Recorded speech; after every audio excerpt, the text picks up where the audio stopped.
কাঞ্চন মল্লিক একজন বিশিষ্ট অভিনেতা, তিনি বিধায়কও, কিন্তু যেহেতু তিনি জনপ্রতিনিধিত্বে আছেন, জনগণের দরবারে আছেন, ফলে তার ব্যক্তিগত তিনি কোথায় কি করছেন তার ব্যাপার, কিন্তু সামাজিক মাধ্যমে যে রুচিতে, যে ভঙ্গিতে যেসব বিষয় তিনি আনেন, তার অনেক বেশি সতর্ক হওয়া উচিত। যেহেতু তিনি তৃণমূল কংগ্রেসের বিধায়ক, ফলে সবটাই ব্যক্তিগত এবং সবটাই শিল্পী, এইভাবে এটা হতে পারে না। কল্যাণ বন্দ্যোপাধ্যায় যা বলেছেন একদম সঠিক কথা বলেছেন।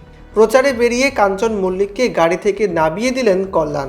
পরে কল্যাণ জানান, কাঞ্চন মল্লিককে দেখলেই গ্রামের মহিলারা ভীষণ রিয়াক্ট করছেন, তাই তিনি কাঞ্চনকে তার সঙ্গে গ্রামে প্রচারে যেতে মানা করেছেন। সম্প্রতি তৃতীয়বার বিয়ে করেছেন অভিনেতা বিধায়ক কাঞ্চন মল্লিক। তারপর থেকেই সোশ্যাল মিডিয়ায় তুমুল হইচই শুরু হয়েছে, যা নিয়ে এলাকায় মানুষের মধ্যে প্রতিক্রিয়া দেখা গিয়েছে বলে দাবি কল্যাণের। আমার সঙ্গে যখন প্রচারে বেরিয়েছে, গ্রামের মহিলারা কিন্তু খুব ভীষণ রিয়াক্ট করছেন। আমি ওনাকে আগেই বলে দিয়েছিলাম, গ্রামে এসো না।